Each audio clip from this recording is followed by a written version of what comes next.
A clash over morality and perceived influence on young minds. Dozens of children were kept out of Anderton Park School in Birmingham by parents who are concerned the school is promoting same-sex relationships. There was no official protest today, but when MP Jess Phillips came to lend her support to the school, she clashed with key campaigners. What I will say to this young man who is leading this particular protest is you are harming the community that I grew up in.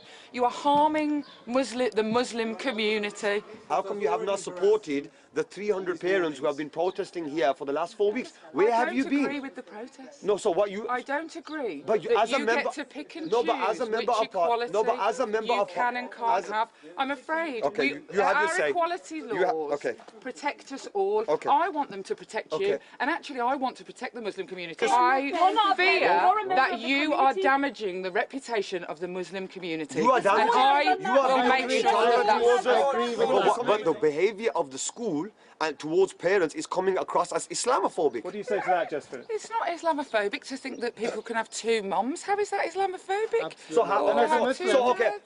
The protesters claimed that 600 pupils didn't attend, but the school told us 35%, that's roughly 240 of their pupils, didn't turn up.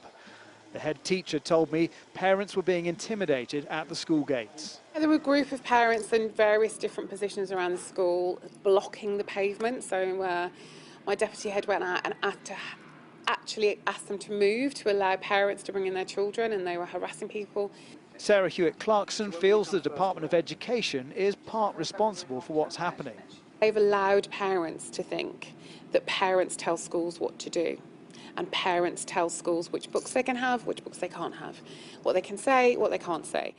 The Education Secretary did lend his support to the school today, speaking on Sky News. Religion itself is a protected characteristic under the equalities legislation, but it is important that in school, children are growing up knowing about modern Britain, knowing about the country in which they're going to become adults.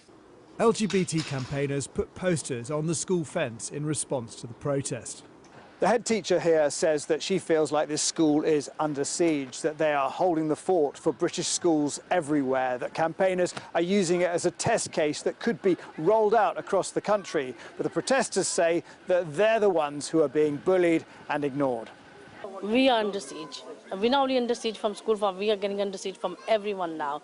However, some Muslim parents here don't want the school to be swayed. I was greeted myself by one of the protesters sending parents away, saying, go home, don't bring your kids to school today. And I said to them, at the end of the day, our kids, their education's important. There have been calls for an exclusion zone to be set up around the school so that children at the centre of this cultural, social and moral storm don't have to be reminded of it every time they walk to school.